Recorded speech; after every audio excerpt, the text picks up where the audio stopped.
Bismillahirrahmanirrahim. Today we will be talking about Wilson disease.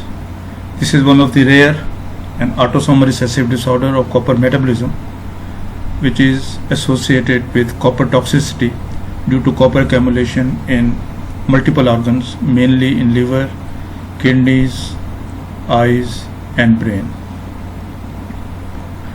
In today's lecture, we will be talking about the salient features of this disease, including very briefly about copper metabolism, the clinical profile, the spectrum of the disease, how to make diagnosis, and then treatment and monitoring.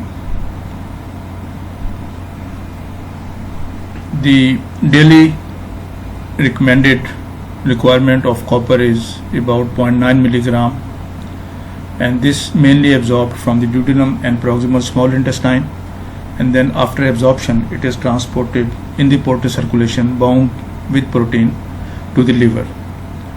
Liver synthesizes a protein known as ceruloplasmin, and this ceruloplasmin then binds this copper, and after this binding it is then excreted in the bile. It is also stored in the liver bound with the metallothionein.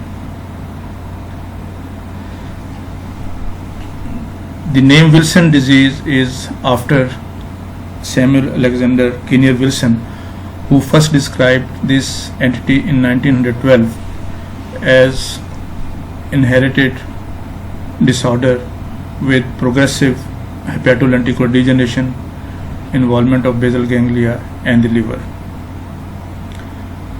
Another important milestone was in 1993 when the gene, the ATPase7B, which encodes the copper transport, was discovered, and this gene basically resides on chromosome 13, and mutations in these genes are responsible for the Wilson disease, and up to date about 600 mutations they have been identified in this gene. And due to this mutation, the patient of Wilson disease, they fail to incorporate the copper into the ceruloplasmin, and then they also fail to excrete this copper into the bile. And because of this biochemical abnormality, the free copper accumulates in the blood, and then it deposited in important organs and causes free copper toxicity. And main sites where this free copper toxicity due to excessive deposition occurs, they are brain, the kidneys, liver, and cornea.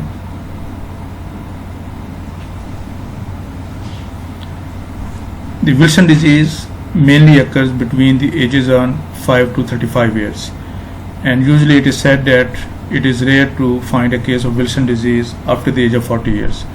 But recently the cases have been described in the children below the age of 5 years and after the age of 40 years, and up to 60 years of age now is possible with patient of Wilson disease. So age alone is not a criteria for exclusion of Wilson disease, but again majority of the patients they fall in the category of 5 to 40 years. An important hallmark feature of the disease is the presence of Kayser-Fleischer rings, and they were described by two scientists, the Kayser and Fleischer, in 1993, and this is due to accumulation of the copper in the Descemet membrane at the limbus, where the cornea it meets the conjunctiva. Mostly this Kayser-Fleischer ring is identified on slit lip examination, but sometimes it can also be seen with the gross neck examination, and it is brownish or gray-green accumulation of the copper at the limbus. Although this Kayser-Fleischer ring is described as a pathognomonic feature of the Wilson disease, but there are other reasons to have these Kayser-Fleischer rings, like patient with neonatal or chronic cholestasis can also get these Kayser-Fleischer rings. Then all the patients with Wilson disease, they may not have these Kayser-Fleischer rings, and especially when the patient is having predominant liver disease, the presence is only seen in 30 to 50% of the cases. But with neuropsychiatric presentations, the Kessel Fleischer ring is seen in 99% of the cases. So absence of the Kessel Fleischer rings, it does not exclude the diagnosis even in the neurological disease.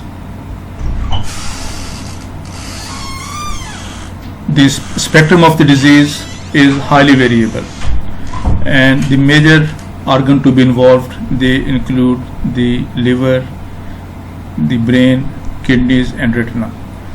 The hepatic manifestations, they are very variable. Sometimes the patient may just have asymptomatic hepatomegaly or an isolated splenomegaly. Another important feature is persistent elevation of liver enzymes, and here it is important to mention that the AST elevation is more than ALT elevations, and the ratio of AST to ALT of more than 2 to 1 is considered significant for diagnosis of the Wilson disease. Some patients, they can have a presentation just like fatty liver disease. The features of acute or chronic hepatitis without the presence of viral markers may also be one of the features of Wilson disease, and sometimes the presentation may be with autoimmune hepatitis and presence of the high levels of IgG and the other antibody markers which are characteristic of autoimmune hepatitis.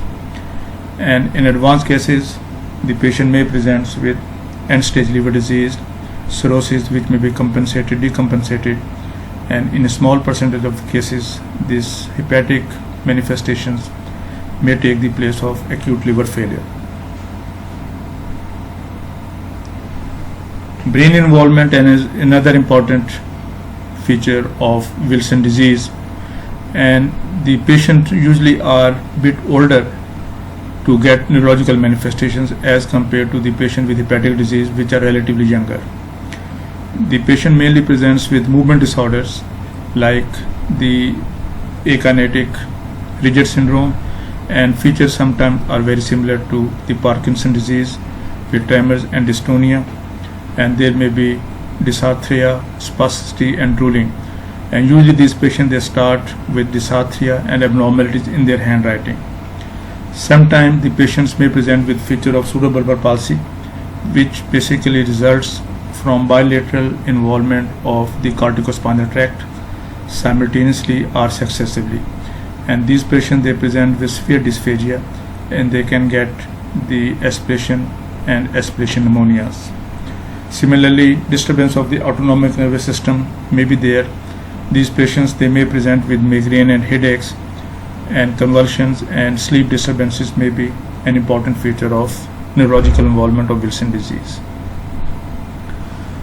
Psychiatric manifestations may also be a dominant feature, and these patients, they may present with abnormal behavior, with personality changes, severe anxiety, depression, and sometimes they can even develop frank psychosis. Another important feature of Wilson disease is hematological abnormalities, and a characteristic feature is hemolytic anemia, which is Coombs negative. They can also develop transient hemolytic jaundice, and they can also develop acute intravascular hemolysis.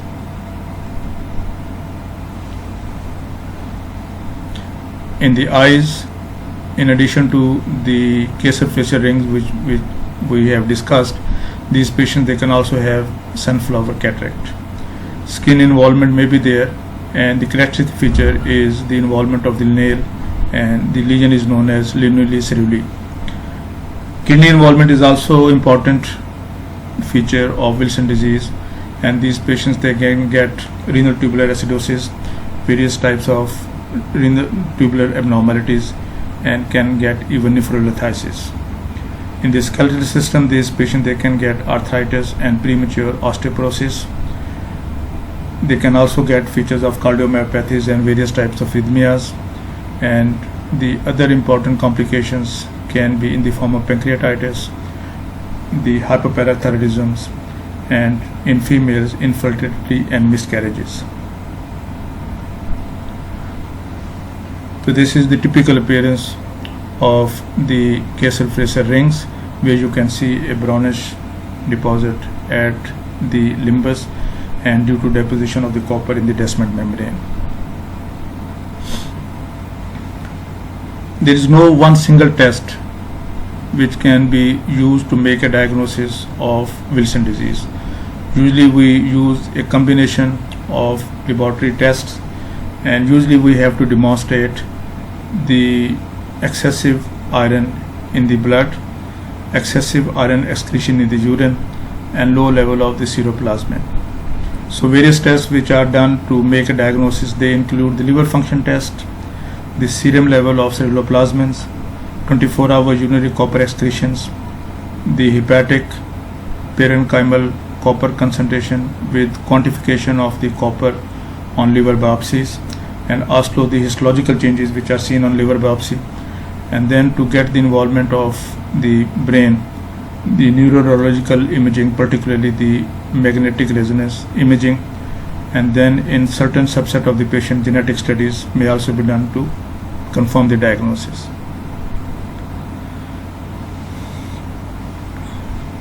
One important diagnostic feature of Wilson disease is the decrease in the level of serum ceruloplasmin. The ceruloplasmin is synthesized in the liver as acute phase reactant, so this is not very specific to the Wilson disease, and as acute phase reactant protein, it may also be decreased in all inflammatory disorders. Its levels are also increased in patient with pregnancy and patients who are using estrogens and oral contraceptives. One molecule of ceruloplasmin, it combines 6 atoms of the copper, and that portion of ceruloplasmin which incorporates the copper is known as hollow ceruloplasmin. The other portion which is not used for accumulation of the copper, it has got very short half-life, and that is the reason, because of that increased level of non-copper binding to the ceruloplasmin, the short half-life of that ceruloplasmin, the level in the blood, they are very low, and normal level usually is about 18 to 35 milligram per deciliter, and level which is less than 20 milligram per deciliter is a significant level to make diagnosis, and this in association with presence of Kessel-Fisher rings and other abnormalities is used to make diagnosis. The low levels of ceruloplasmin can also be seen in patients with other features, other diseases which are associated with low protein levels, patient with advanced liver disease and patient with end-stage liver disease. And very significant low levels, less than 5 milligram per deciliter, is a strong evidence for Wilson disease. And if the levels are subnormal, then you need further tests to confirm the diagnosis. But remember, the normal levels again does not rule out the possibility of Wilson disease, and patients with very advanced liver disease, sometimes they can have elevated levels of ceruloplasmin.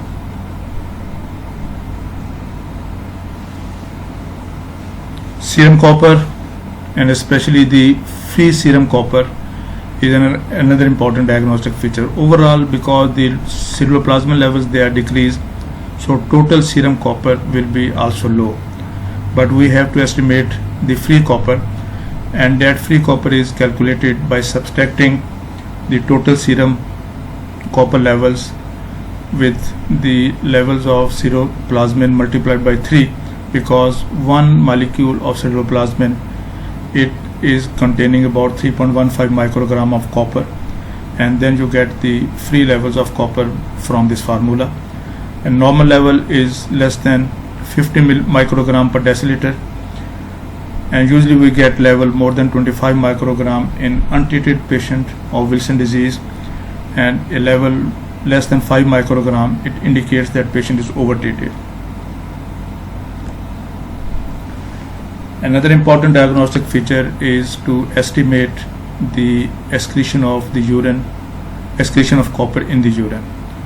Three samples of 24-hour urinary collections are done, and to estimate the copper excretions over the 24 hours, and this test is done both for diagnosis and for the monitoring. and normal basal levels of urinary copper is more than 100 microgram in symptomatic patient of Wilson disease, but a level which is more than 40 microgram may indicate Wilson disease, and then you will need further test to confirm the diagnosis. Another important way is to do the penicillamine challenge test. We collect the urine for 24 hours and then we give 500 milligram of D-penicillamine orally at the beginning, and then repeat the same dose at 12 hours, and then we collect the urine and estimate the total copper excretion over 24 hours. And with this challenge test, excretion of more than 1600 micrograms over 24 hours is considered to be a positive test.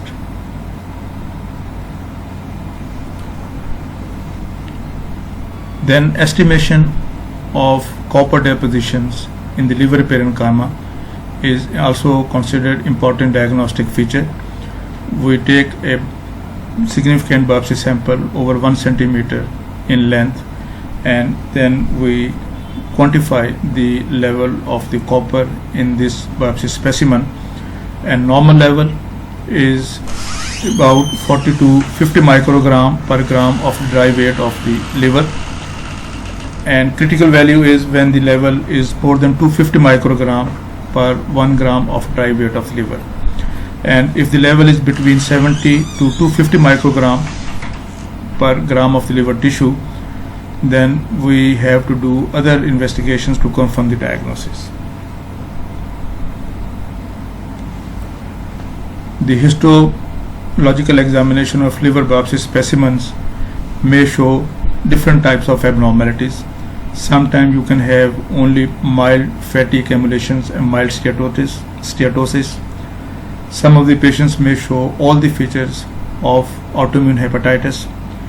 In patients with advanced disease, the macronodular cirrhotic picture may be there, and patient can also have features of acute fulminant liver failure with marked hepatocellular degenerations and parenchymal collapse, and the copper staining is variable, and it indicates a poor predictive value to make a diagnosis.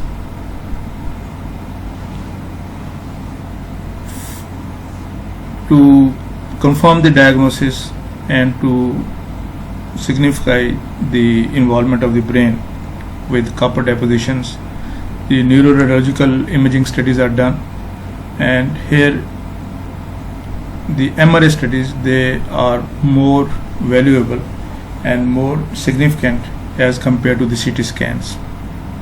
And there is these MRI studies, they will show copper accumulations and T2 hyperintensity in the region of basal ganglia, thalami, and other areas of the brain.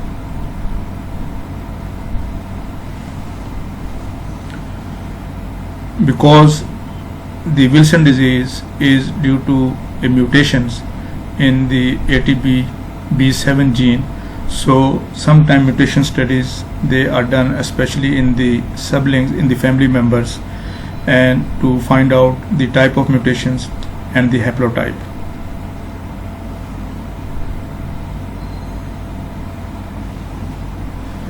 And specific target populations where we do these investigations are the patients who mimic the liver disease, like young and adult patients where the disease is having feature of autoimmune hepatitis, and these adult patients, they are not responding to the autoimmune and steroid treatments.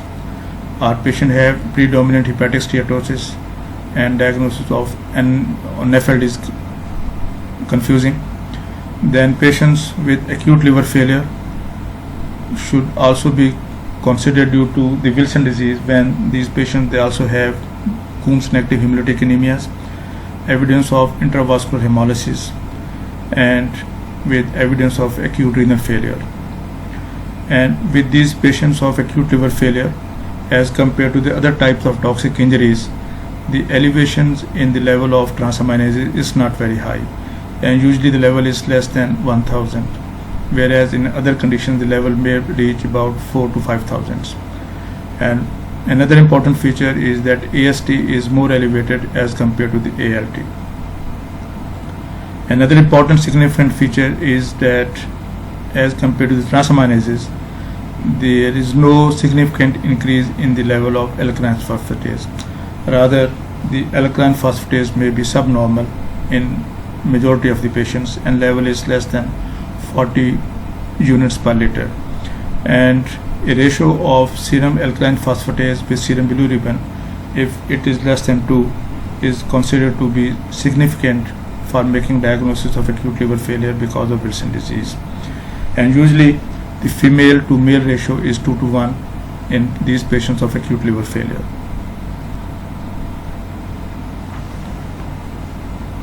Family screening is sometimes necessary in the first degree relatives or patients who have the Kessler-Fisher rings, but the 24-hour copper excretions, they are not in the diagnostic range. And with these family screening, we do the mutation analysis for the ATP7B, and especially if the diagnosis has to be confirmed in the children below the age of more than 3 years. With the newborn babies, the diagnosis is usually done, or screening is done with the estimation of ceruloplasmin level in the blood and urine samples. Here is a simple algorithm how to proceed with diagnosis of Wilson disease in patients who have an unexplained liver disease. If the patient has got 3 features, the Kessler-Fisher ring is positive, the level of ceruloplasmin is less than 20 milligram per deciliter, and 24-hour urinary copper excretion is more than 40, this is a clear-cut diagnosis of Wilson disease. But if out of these 3 features only 2 or 1 is present, then one has to proceed with other investigations to reach the final diagnosis. Like if the Kessler-Fisher ring is positive and the urinary copper excretion is also more than 40, but the level of ceruloplasmin is not very low, and similarly if the ceruloplasmin levels and the copper excretion level, they are in the diagnostic range, but the Kessler-Fisher ring is negative, so then you have to go for the liver biopsy for its histology and for quantification of the copper levels. And if on the liver biopsy and copper quantification, and with these 2 markers the level is more than 250 microgram per 1 gram of dry liver tissue, again this confirms the diagnosis of Wilson disease. And if the level is less than 50 microgram per 1 gram of dry liver tissue, then you have to consider other diagnosis. And in the intermediate range where the quantification is between 70 to 250 micrograms, one has to go for molecular testing to confirm the diagnosis. And similarly in patients with neuropsychiatric disease with or without liver disease, the diagnostic algorithm again is to confirm the presence of these 3 markers: the Kessler-Fisher rings, the level of ceruloplasmins, and the 24-hour excretion of copper in the urines. And again, if all these 3 features are present, then it is clear-cut case of Wilson disease. And with the other conditions where only 2 or 1 feature is positive, one has to go for liver biopsy and copper quantification, and then according to the level of the copper in the liver biopsy specimens, you will reach the diagnosis. Again, if the level is more than 250 microgram, this is confirmatory. The level between 70 to 250 microgram, you have to go for the molecular testing, and similarly you proceed.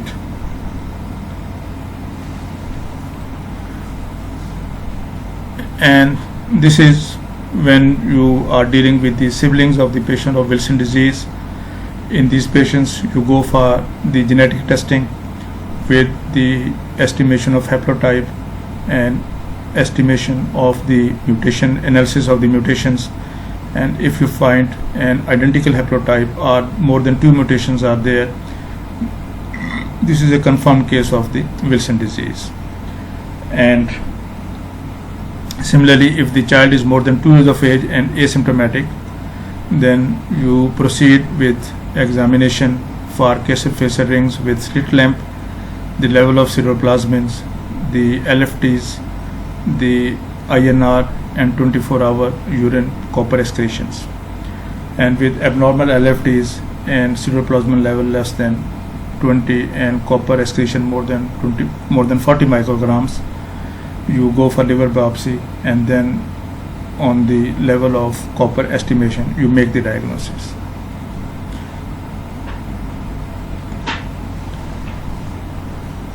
The treatment, mainstay of treatment is the anti-copper drugs, which either are the chelating agents or they interfere with absorption of the copper from the intestine, and they also detoxify the free copper.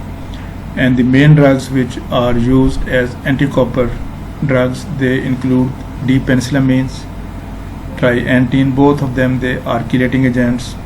And then the latest addition is the zinc, and one can also use in special conditions tetrathiomolybdate. One has to take care of the diet and the drinking water, and similarly one has to pay attention to concomitant hepatic and neurological abnormalities, and in patient with decompensated cirrhosis and patient with acute fulminant liver failure, one has to consider for the liver transplantation.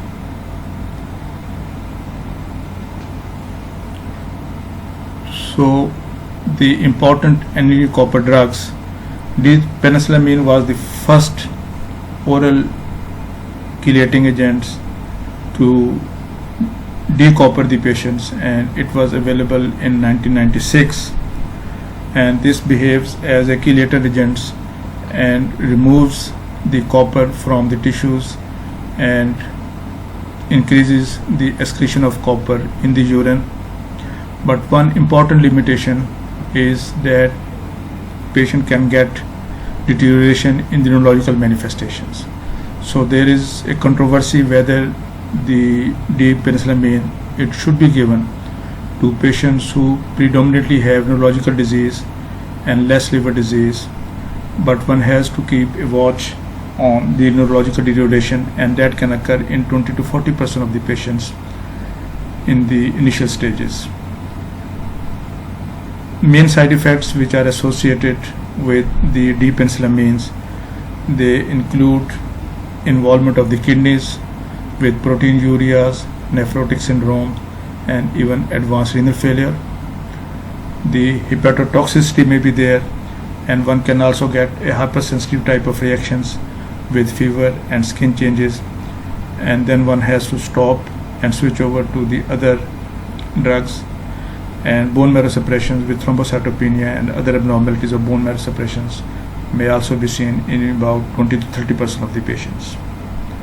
To minimize the side effects, it is recommended that you start always with a smaller dose of 250 to 500 milligram daily, and then you make weekly increment of 250 microgram until you reach the maximum dose of 1000 to 1500 milligram, and that is usually given in divided doses of 2 to 4. And once you achieve your biochemical improvement and clinical improvement, then you maintain, and maintenance dose is usually 750 milligram to 1 gram. D-penicillamine is an antimetabolite of pyridoxine, so one has to give supplementation of the pyridoxine, and either 25 milligram daily. Another recommended regime is to give 50 milligram weekly. And the monitoring with D-penicillamine is done by estimating the 24-hour urinary copper excretions, where the excretion should be in the range of 200 to 500 micrograms, and similarly the estimation of free copper level in the blood and the level should be about 10 to 15 microgram 10 per deciliter, and this estimation is done then initially at 1 month, then it is done at 3 months, 6 months, 12 months, 18 months, and at 24 months. And once you achieve your therapeutic goal, then the monitoring is done every 1 year.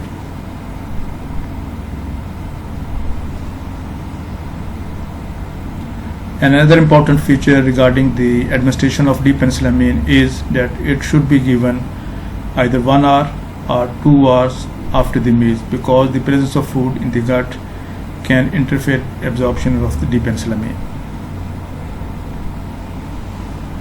The second important drug used commonly is the trianetine, which is again one of the chelating agents, but it has got a different formula as compared to the D-penicillamines.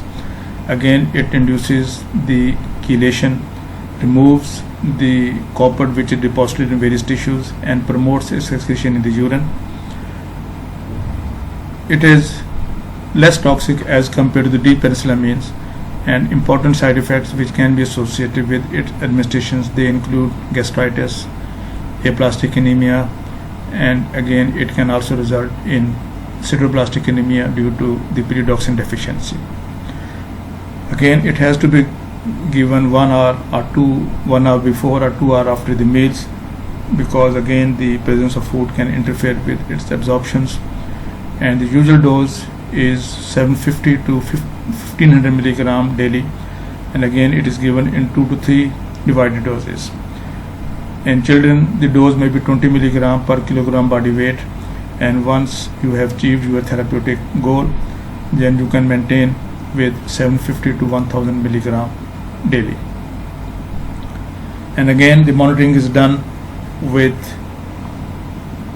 the estimation of 24-hour urinary copper excretions and the levels of free non-cytoplasmin bound copper in the blood.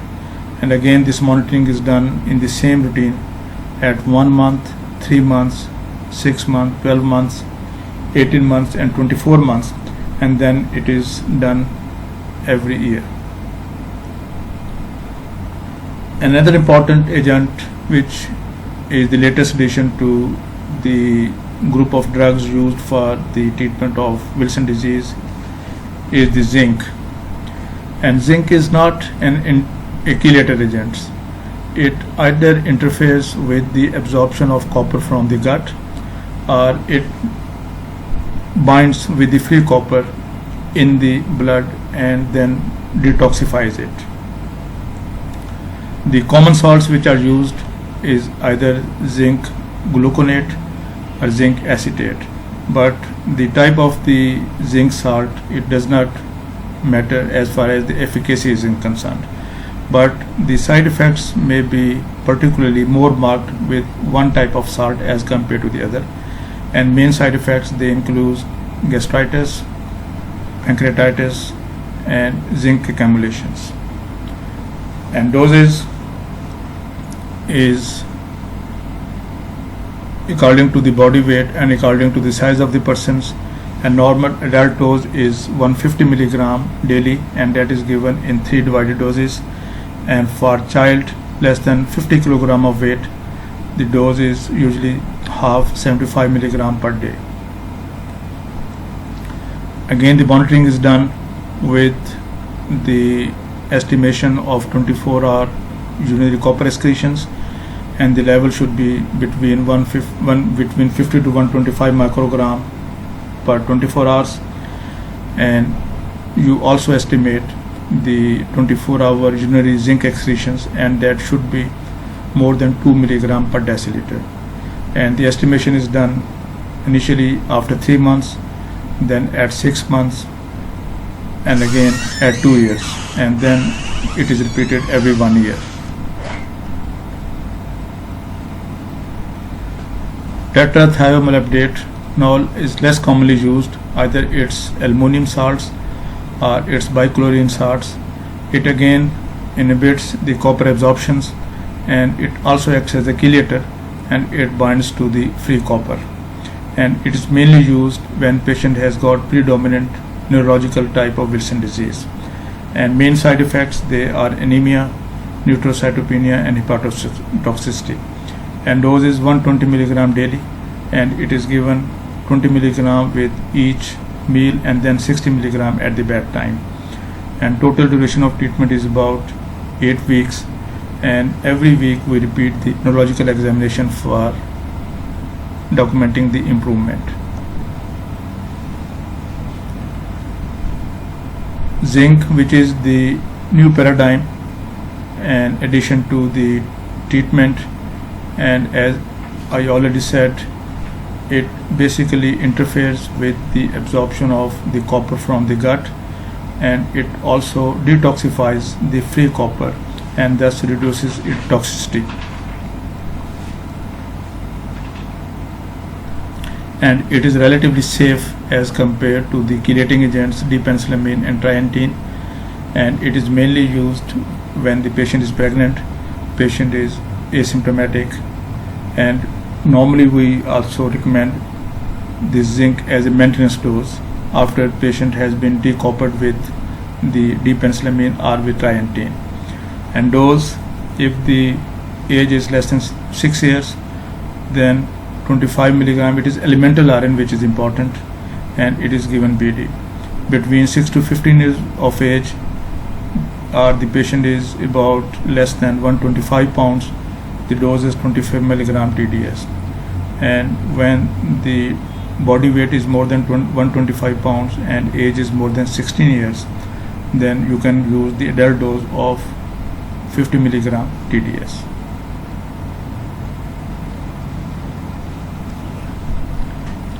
And this is the recommendation about the type of the drug to be used depending upon the clinical profile of the patient of Wilson disease. If the patient has got predominantly hepatic involvement, and out of this hepatic involvement, if the patient has got just simple elevation of transaminases and there is no evidence of hepatic failure, then the drug of the first choice is zinc, and as a second choice you can use the chelating agent trientine. When patient has got cirrhosis but still it is compensated, again the first choice is zinc and the second choice is trientine. With decompensated cirrhosis and with evidence of mild to moderate hepatic failure, the recommendation is to use the combination of zinc with trientine as the first line drug, and as a second line one can use dipenicillamine with the zinc. And when patient has got severe fulminant hepatic failure, the only option is the hepatic transplant, and if it is not available, one can use the combination of zinc with trientine.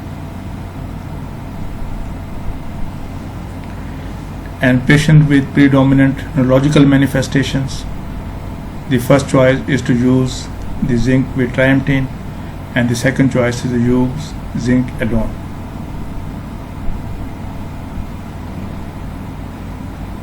And after this initial treatment, then we consider the maintenance treatment, and maintenance treatment is usually considered after 2 to 4 months of the initial treatment.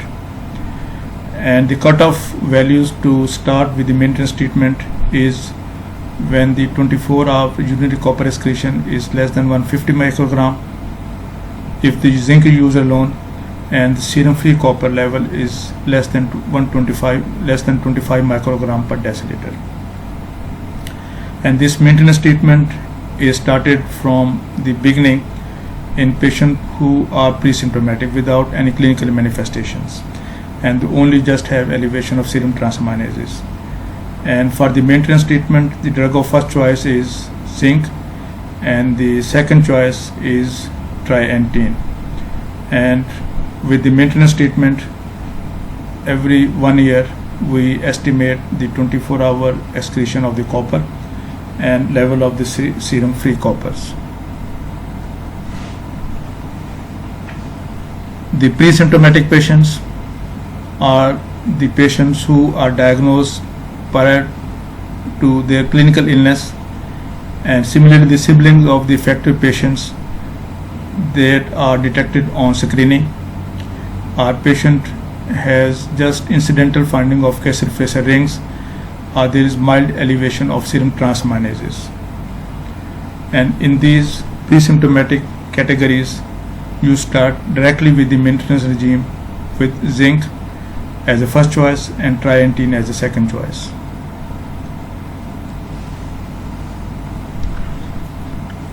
And this is a very simple algorithm how to manage these patients. Patient is diagnosed with Wilson disease. Patient is pre-symptomatic, and the option is to start with zinc, and second option is to start with trientine. If the patient has got predominantly hepatic manifestations and patient simply shows elevation of transaminases, then zinc is the first choice and the alternative is to start with trientine. And if the patient shows evidence of advanced liver disease with hepatic failure, if it is mild to moderate and according to the NASER scoring, the score is less than 9, one can start with zinc and combination of trientine. And if the patient has got severe hepatic failure, the NASER score is more than 9, and that indicates acute fulminant liver failure, then option is the liver transplant. And patient with neuropsychiatric abnormalities, the option is to start with trientine and the zinc, or to simply zinc. Another important aspect in addition to this drug treatment is about the diet. One has to avoid those diets which are rich in copper. So the organ meats, especially the liver, all types of shellfish, then nuts, chocolates and mushrooms, these diets should be avoided. And after restriction for 6 to 12 months, one can start with the shellfish 1 meal per week. And if the patient is on enteral feeding, the copper level should be less than 1.5 milligram per deciliter. And similarly, the drinking water should also be containing less than 0.1 part per million of copper. With acute liver failure, the NASER score is more than 9, and the option is only liver transplant. And patient with acute renal failure, one can go for hemofiltration, plasmapheresis and hemodialysis. The main indication for liver transplantations, they include when patient has got fulminant liver failure and the NASER score is more than 9, or there is failure of the medical treatment in patients who already have got decompensated type of liver cirrhosis. And liver transplantation is not indicated in patients who predominantly have neurological Wilson disease. The monitoring of these patients is done with clinical and biochemical improvement, with estimation of the serum LFTs levels and 24-hour estimation of urinary coppers. If the patient is on D-penicillamine or trientine, the 24-hour urinary copper excretion should be in the range of 200 to 500 microgram, and with zinc the level should be between 50 to 125 microgram per 24 hours. The free serum copper, which is not bound to the ceruloplasmin, the level should be kept between 10 to 15 microgram per deciliter. And because of the risk of accumulation of the zinc, the 24-hour excretion of the zinc should be more than 2 milligram per deciliter.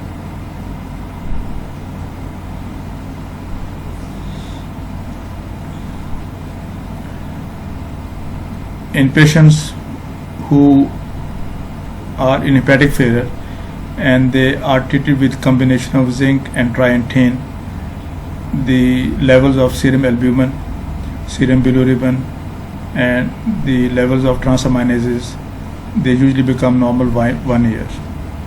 Patients who have cirrhosis and portal hypertension, the hypersplenism usually persists. The neurological improvement is usually seen after 5 to 6 months, and they continue to improve over next 18 months.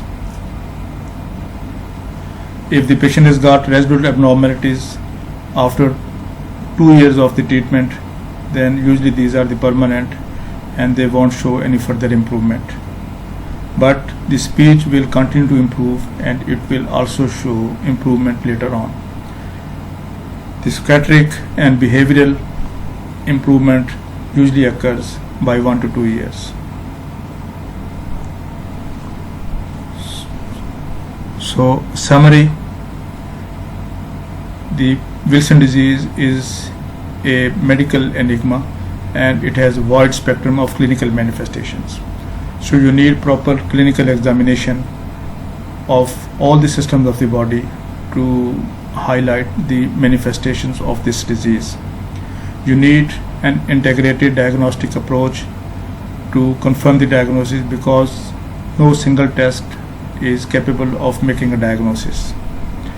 The treatment of the patient is according to the various clinical profiles. The zinc is the new paradigm shift in the treatment. Hepatic transplantation is the only option when these patients they present with fulminant hepatic failure. You need continuous monitoring, and overall prognosis is usually good, and you can expect a very good prognosis and normal life expectancy. But remember, the treatment is lifelong and you have to continue with the maintenance treatment for throughout the life of the patient. And if the patient is not properly treated, this disease may be fatal. So thank you very much.